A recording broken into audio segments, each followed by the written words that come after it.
Tokyo, late 1943. A storm swept over the bay that night. Sheets of rain hissed against the windows of the Imperial Japanese Navy Ministry as a single bulb flickered over a long oak table. Around it sat the Empire's most senior admirals, Yamamoto's successors, faces worn from months of endless defeats. The room smelled of damp paper and cigarette smoke. A young intelligence officer stepped forward, hands trembling as he laid down an aerial photograph. Rows of grey silhouettes lined an American shipyard, hundreds of new cargo vessels under construction. The admiral at the head of the table adjusted his spectacles. "These are merchant ships?" he muttered. The officer nodded. "Yes, sir. Liberty ships, built faster than we can sink them." The silence was heavy. One officer leaned closer, tracing the rows of hulls. "How many?" 2,000 already launched, more each week. A murmur rippled through the room. They had seen industrial strength before, but nothing like this. In their reports, one ship had been completed in only 5 days. The admiral's cigarette burned low. He looked toward the dark horizon beyond Tokyo Bay and whispered, "If this is true, then we cannot win." America, early 1942. The United States had been at war for only a few months, and already the Atlantic was bleeding steel. German U-boats prowled the sea lanes like wolves, tearing through convoys carrying oil, ammunition, and food to Britain. In the Pacific, Japanese submarines stalked merchant ships along the west coast, sinking them within sight of California's cliffs. The Allies faced a nightmare that had nearly strangled Britain in 1940, the slow starvation of supply. For every ton of goods shipped, another was lost beneath the waves. American shipyards, built for peacetime commerce, simply could not keep up. Traditional shipbuilding relied on riveted steel hulls and hand-fit plates, slow, expensive, and labor-hungry. A single freighter could take a year or more to complete.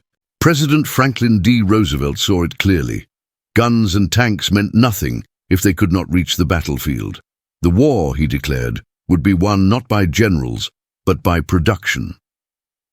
Across the nation, a new kind of army began to form. Not of soldiers, but of welders, engineers, and industrial planners. At the heart of this effort stood an unlikely man, Henry J. Kaiser, a construction magnate who had never built a ship in his life. Kaiser had carved dams and bridges from the deserts of the American West, and he believed that the same principles, modular design, division of labor, and speed, could revolutionize shipbuilding. In January 1942, the U.S. Maritime Commission gave Kaiser and a handful of other contractors a monumental task: produce hundreds of cargo ships for the Liberty Fleet program. These would be simple, rugged freighters, 441 feet long, 10,000 tons each, designed to carry everything from fuel to tanks, from grain to jeeps. The first ship, the SS Patrick Henry, rolled down the slipway in September 1941, with Roosevelt's words echoing, "She will bring liberty to every port." It was a modest beginning. By early 1942, the program seemed impossible, sabotaged by shortages, labor strikes, and steel rationing. Yet beneath the chaos, something extraordinary was taking shape. Kaiser's yards were not built like the old naval dockyards of the East Coast. He threw out tradition, designing vast, open-air factories where men and women worked side by side. In 12-hour shifts, welding pre-assembled sections together like pieces of a puzzle. Instead of crafting a ship plank by plank, his engineers broke the design into prefabricated modules, bow sections, midships, sterns, each built separately and then joined on the slipway. It was a radical idea, borrowed from Detroit's automobile plants. And it worked. By mid-1942, production time began to plummet, from 240 days to 90, then 60. Liberty ships were ugly, box-shaped, and slow, averaging only 11 knots, but they were reliable. What mattered wasn't beauty, it was volume. Every week, new shipyards opened: Richmond in California, Portland in Oregon, Mobile in Alabama, Brunswick in Georgia. Welders learned fast. Mistakes were hammered out with torches. Women took up the torches when men went to war. Rosie the Riveter became Wendy the Welder. For the first time in history, a nation turned its factories into weapons of survival. American industrial rhythm thundered like an engine, steel mills pouring, trains rolling, cranes swinging day and night. The United States was learning that speed itself could be a weapon. By late 1942, U-boat commanders noticed a strange pattern. No matter how many ships they sank, the convoys never seemed to shrink. In Tokyo and Berlin, intelligence officers began to whisper that something impossible was happening across the Pacific, something that defied every rule of naval warfare. And in Richmond, California, Henry Kaiser smiled beneath the glare of welding sparks. His dream had only just begun. The next phase would transform not only shipbuilding, but the entire psychology of war itself.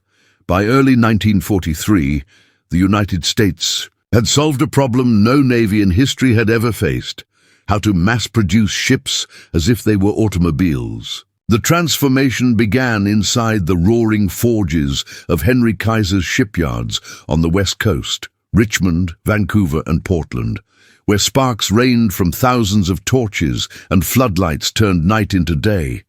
Every process that once required a craftsman's touch was reimagined for speed. Instead of riveting hundreds of thousands of steel plates by hand, a method that took weeks, Kaiser's engineers adopted welding, fusing hull plates with electric arcs in minutes. Welding reduced manpower, eliminated overlapping seams, and made the hulls lighter and faster to produce. Prefabrication was the second revolution. Entire sections of ships, bulkheads, engine rooms, masts were built separately on vast assembly lots, moved by crane and joined like building blocks. Each worker specialized in one repeated task, just as in Ford's automobile plants. Even the smallest detail, from the position of a porthole to the curve of a bow, was standardized across thousands of vessels. It was industrial poetry in motion. At Richmond Yard No. 2, supervisors timed each stage with military precision. A hull keel could be laid in the morning, and by the next week, cranes would be lowering the deckhouse into place.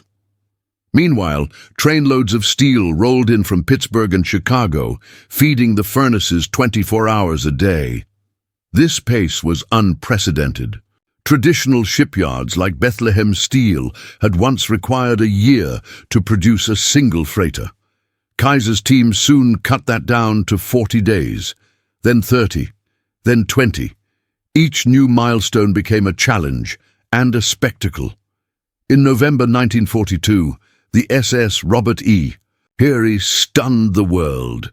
Built at the Permanent Metals Yard No. 2 in Richmond, California, she went from keel to launch in 4 days, 15 hours, and 29 minutes. The feat was meant as a publicity event, a test of maximum efficiency, but it captured the world's imagination. Newspapers across America ran the headline, "Built in less than 5 days." Crowds gathered at the shipyard to watch the launch, cheering as the newly welded hull slid into the bay, still warm from its final seams. The ship was fully operational. She sailed the Atlantic within weeks, carrying supplies to North Africa. For the men and women who had built her, the record wasn't just a number. It was proof that America could outbuild its enemies faster than they could destroy. Even President Roosevelt called it a miracle of democracy. But to the Axis powers, it was something far more terrifying. German U-boat crews, who once celebrated each sinking, began to realize the futility of their victories. For every Liberty ship sent to the bottom, 3 more seemed to appear. Allied convoys grew larger, their escorts stronger, and their losses fewer. Japanese naval observers were equally alarmed. Reports from Berlin suggested that the United States had found a way to turn shipbuilding into a form of industrial warfare. Tokyo's intelligence services dispatched agents to American ports and Panama Canal observers. But the rumors seemed absurd. Ships assembled like toys, welded instead of riveted, and built in days rather than months. The Imperial Japanese Navy dismissed much of it at first. To men trained in the traditions of naval craftsmanship, such mass production sounded like fantasy. Ships, they believed, were the products of discipline and heritage, not assembly lines, but aerial reconnaissance soon forced them to reconsider. Photos of American ports revealed rows upon rows of Liberty ships stretching across the harbors, hundreds waiting to sail, hundreds more under construction. Each carried 10,000 tons of cargo, tanks, ammunition, fuel, aircraft parts, the lifeblood of a global war. In that moment, Japanese strategists began to grasp a truth more devastating than any single defeat. They were not merely fighting America's military. They were fighting America's factories, and those factories had declared total war. Soon, this tidal wave of steel would feed the Allied advance across oceans, supplying invasions, rebuilding fleets, and carrying the war back to Japan's doorstep. The age of the Liberty ship had begun, and it would change the world's balance of power forever. The industrial angle. America as a factory of freedom in 1943. The United States ceased to be a country that merely built things. It became a machine that built builders. Across both coasts, the rhythm of hammers, cranes, and electric welders merged into a single national pulse. Every region contributed. Midwest steel mills, Appalachian coal mines, Gulf refineries, and the shipyards that stitched them together. Henry Kaiser's yards became industrial universities. A teenager from Oklahoma could step off a train, receive 2 weeks of training, and be welding bulkheads before the month ended. Machinery replaced the master's hand. Coordination replaced craft. The Liberty ship program demonstrated that logistics could be industrialized, that mass production itself was a weapon of war. Factories were synchronized through telegraphs and production boards. Parts stamped in Ohio fit precisely onto hulls in California. Even bureaucrats learned to work on assembly line rhythm. By 1943, a Liberty ship cost less than 1/3 of a pre-war freighter. For every day that passed, 1.5 new ships touched water.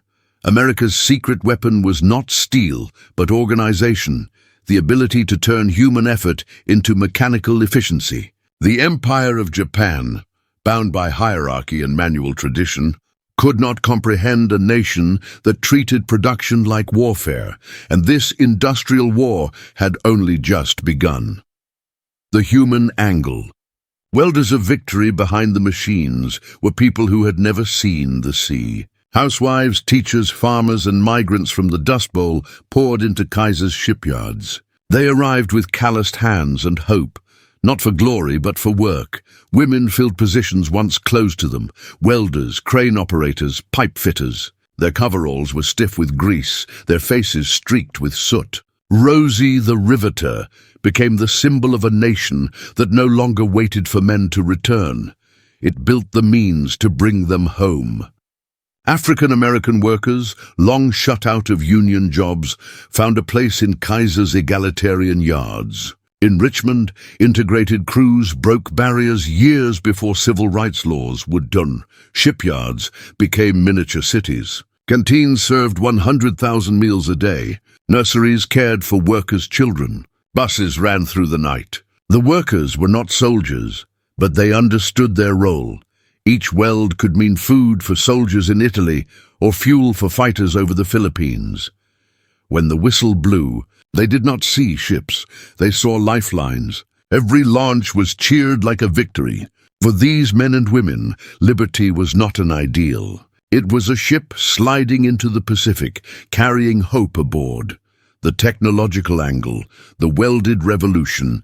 If the human hand built the Liberty ship, technology gave it speed. Welding, once considered unreliable for large hulls, transformed everything. By replacing 2 million rivets with a continuous seam, engineers eliminated overlapping plates that wasted steel and time. The result, lighter, stronger, faster vessels. Prefabrication multiplied this effect. Each yard became a colony of sub-factories. One built deckhouses, another sterns, another engine blocks. When joined, the hull rose like a giant puzzle, its edges meeting with the precision of clockwork. Standardization meant any part from any yard could fit another, a radical concept at the time. Innovations extended to every corner: diesel-electric cranes, conveyor belts for hull sections, mechanized welding guns, pre-tested boiler units. Even the supply chain was industrially designed. A steel plate rolled in Pittsburgh could be in California within 3 days. Already assigned to a specific hull number, the Liberty ship was no masterpiece of naval architecture. It was a masterpiece of system design. And that system, once perfected, could outproduce any navy on Earth. It wasn't elegance that won. It was efficiency. And from Tokyo to Berlin, the enemies of democracy began to realize that the age of craftsmanship had been replaced by the age of machines. The enemy perspective. The shock in Tokyo and Berlin from the beginning. Both Axis powers had underestimated American industry. Japanese naval officers viewed the United States as technically advanced, but soft, a nation of consumers, not warriors. German intelligence analysts, familiar with Ford's assembly lines, believed those methods could not be scaled to heavy shipbuilding. But by 1943, reality was undeniable. U-boat captains patrolling the North Atlantic noticed an eerie pattern. Every time they sank a freighter, convoys grew larger the next month. The ratio was absurd. For every ship destroyed, 2 appeared. Admiral Karl Dunitz's submarine fleet was winning battles, but losing the war of mathematics. In Tokyo, staff officers studied German reports and came to the same grim conclusion. Japanese shipyards, already strained by limited steel and air raids, could not replace losses, let alone match American output. Even constructing a destroyer required months of hand riveting. By contrast, American workers could finish a Liberty ship before the Japanese finished drafting blueprints. When aerial reconnaissance photos of Richmond and Portland reached Tokyo in late 1943, the shock was visceral. Hundreds of hulls sat ready for launch, cranes towering like forests of steel. One admiral reportedly muttered, "They are fighting with factories, not fleets." It was the first time Japan's naval staff truly understood that industrial war was no longer about courage or seamanship, it was about capacity. 5. The economic dimension. The arithmetic of victory: each Liberty ship cost roughly $2 million to build, a fraction of a destroyer's price, and less than 1/10 the cost of a battleship. But its value far exceeded its tonnage. One Liberty ship could carry enough cargo to sustain a division overseas for weeks. America's wartime economy had turned logistics into profit. The government's emergency shipbuilding program injected billions into coastal communities, creating hundreds of thousands of jobs. Wages funded local economies. Taxes fueled infrastructure. Even the scrap metal from failed welds was recycled into new hulls. Nothing was wasted. Kaiser's shipyards became models of cost efficiency. Where Britain's yards were bound by tradition and guild rules, America's were designed for throughput. Each innovation shaved hours, then days, off production. By 1944, some yards could deliver 3 completed hulls per week.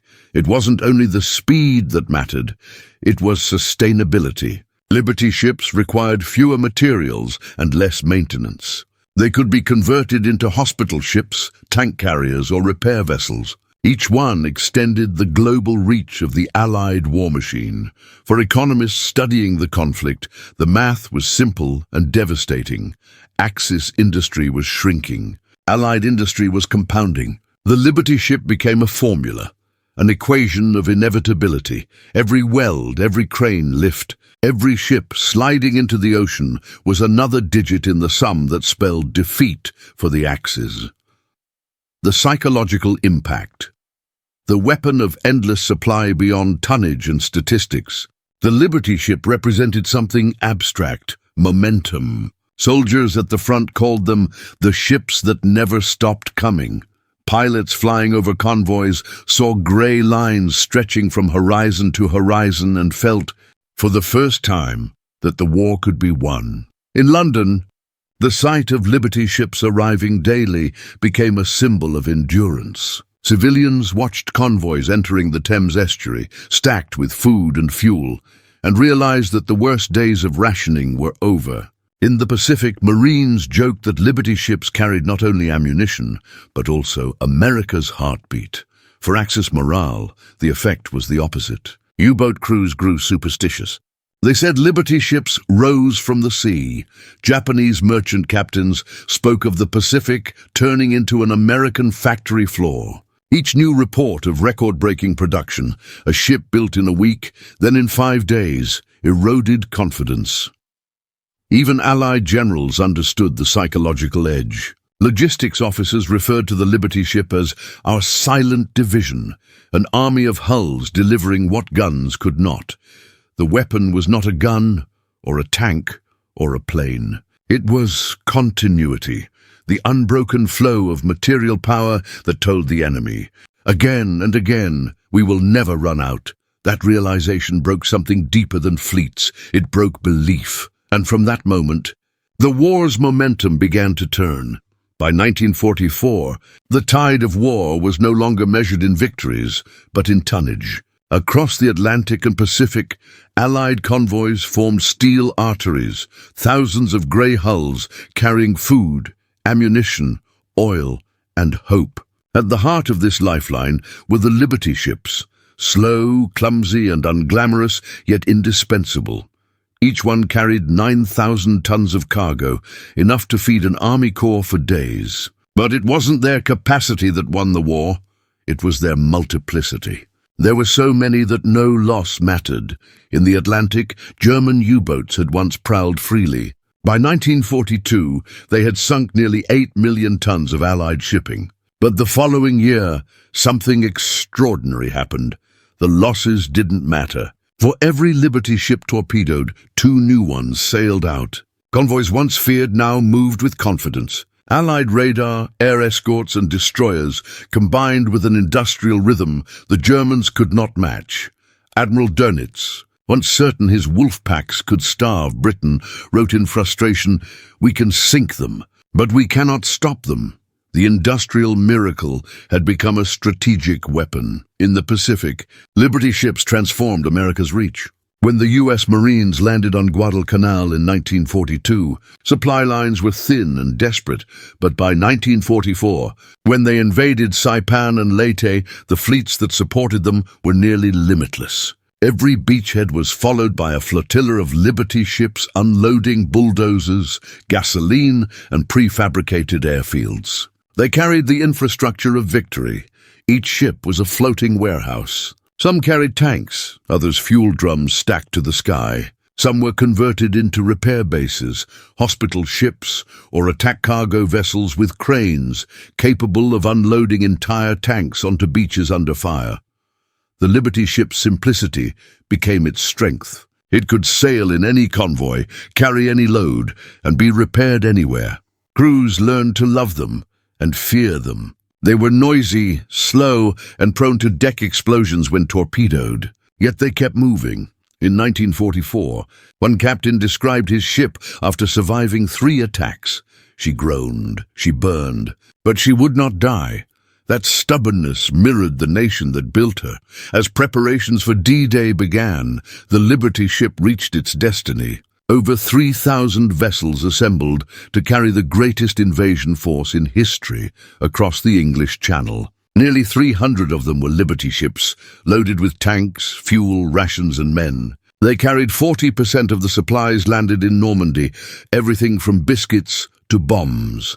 In the weeks after June 6th, as Allied troops fought through the hedgerows of France, Liberty ships streamed into temporary ports built from their own wreckage. Many were intentionally sunk to create the artificial harbours known as mulberries, transforming the beaches into supply hubs capable of unloading thousands of tons a day.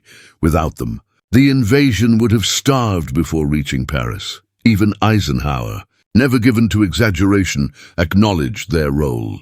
In a 1944 address, he said, "Without ships, we have no victory. The Liberty ship is our bridge across the sea." For the men unloading crates in Normandy and the welders working night shifts in California, it was the same bridge, one built from ordinary hands. Extraordinary speed and unshakable will. By mid-1944, the Allies possessed an unstoppable supply chain. Every front was fed, every invasion supplied, every retreat avoided. The war's outcome was no longer uncertain. It was scheduled, and while the Liberty ships were not beautiful, their bows square, their hulls awkward, their rhythm was beautiful in another way. One ship every few hours, every day, for years. The seas that had once belonged to U-boats now belonged to welders, and soon the same industrial tide that fed Normandy would turn toward the Pacific, where Japan's admirals watched, helpless, as this flood of steel rolled westward toward them. By the summer of 1944, Japan's empire was shrinking like a tide receding from the shore. In the South Pacific, island after island fell, Saipan, Tinian, Guam. Each loss exposed the home islands to bombing and cut the sea routes that had once fed the empire's war machine. But what truly doomed Japan was not defeat in battle, it was defeat in production. Japanese shipyards that had once launched proud cruisers and destroyers now stood in ruins. Their cranes twisted from air raids, their slips empty of steel. Naval officers pleaded for replacements, but the numbers no longer worked. The Empire could build perhaps 50 ships a year.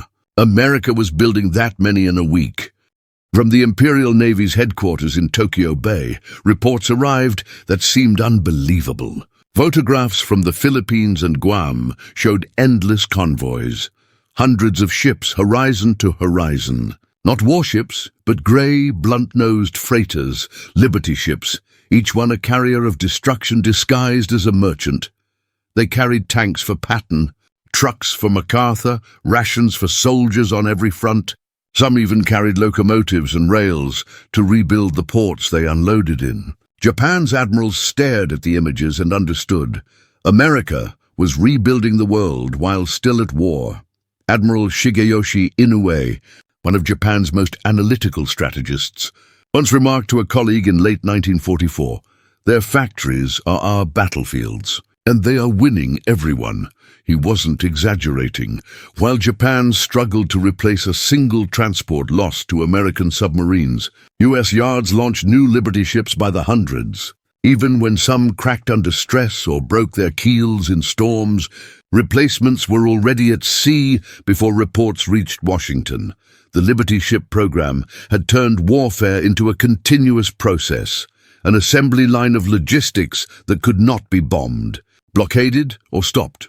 In contrast, Japan's own merchant fleet collapsed. By 1944, nearly half of its tonnage was sunk.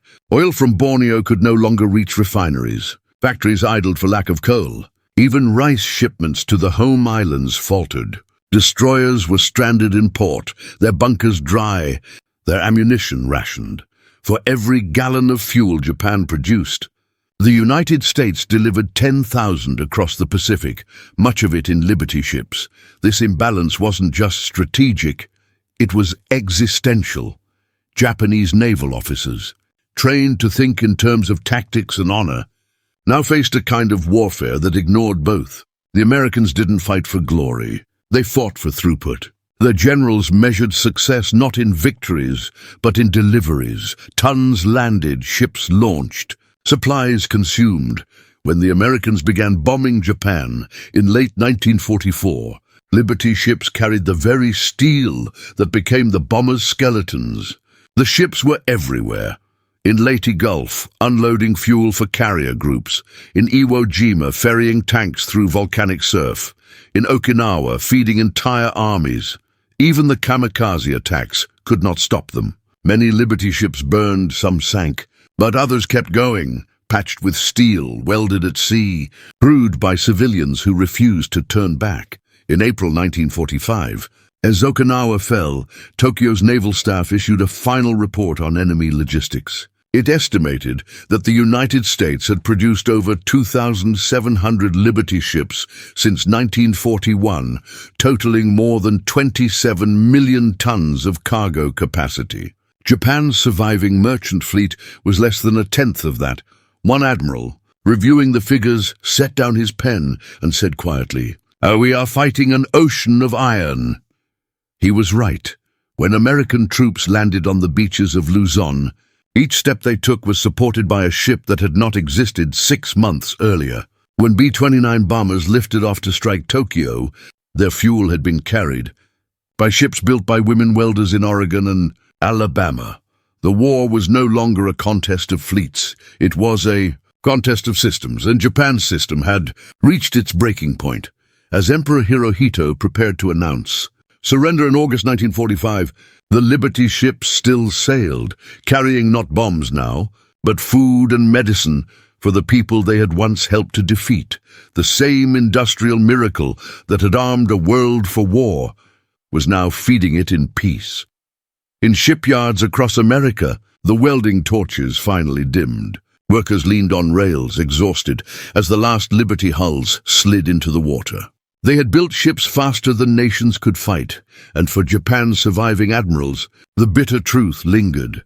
They had not been defeated by soldiers, they had been defeated by speed. When the war ended in 1945, the Liberty ship had done its job too well.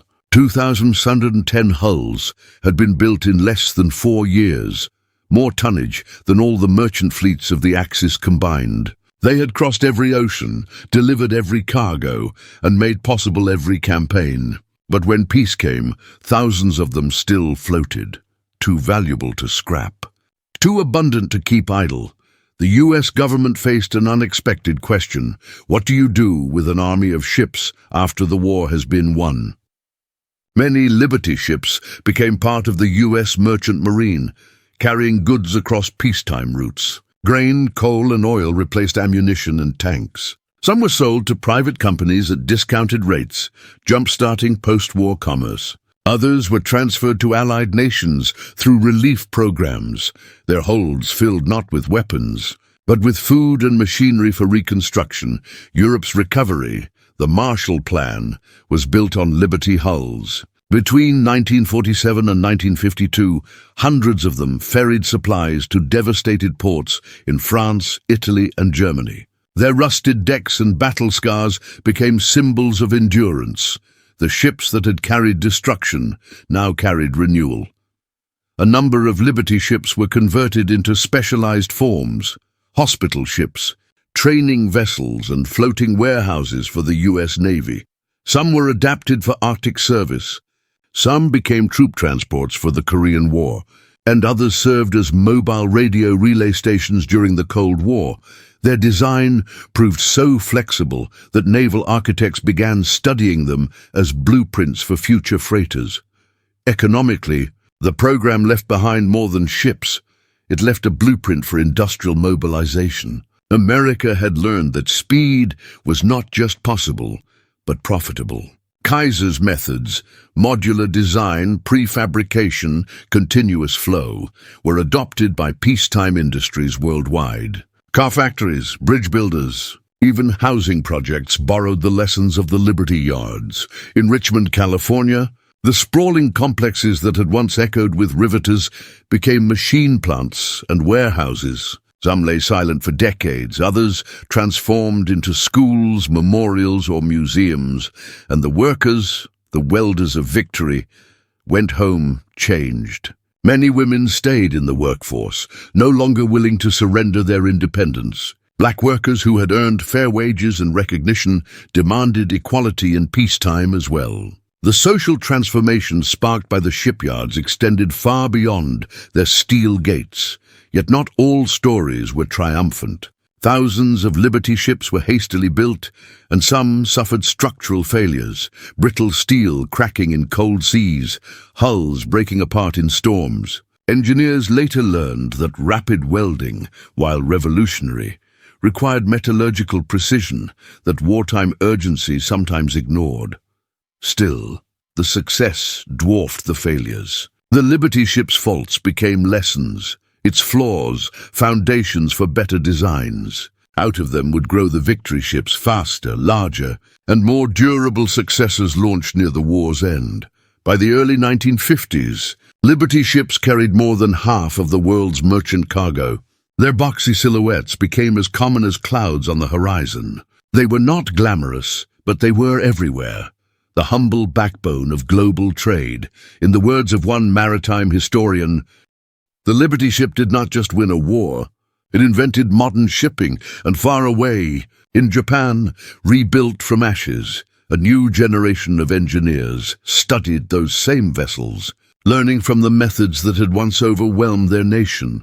The irony was poetic. The ship that had symbolized America's industrial triumph would also help rebuild the industries it had defeated.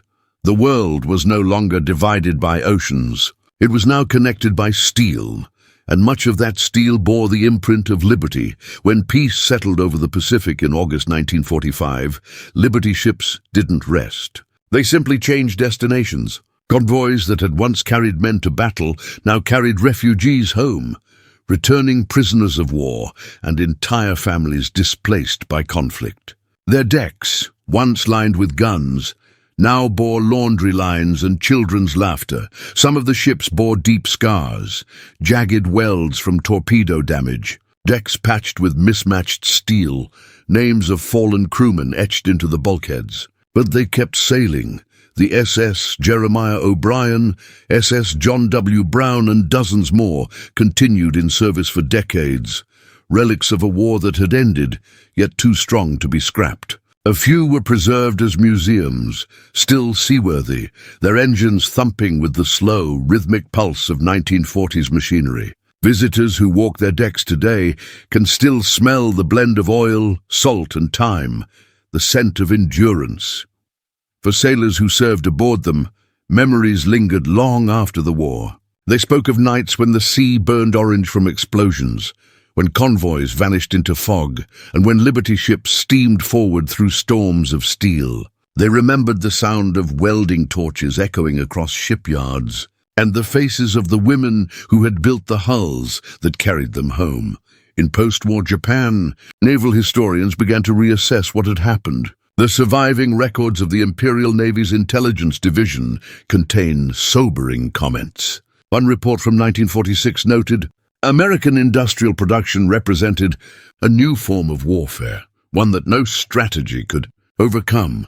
Another post-war study by Japanese economist Saburo Okita admitted that Japan's pre-war economic planning had been militarily brilliant but industrially blind.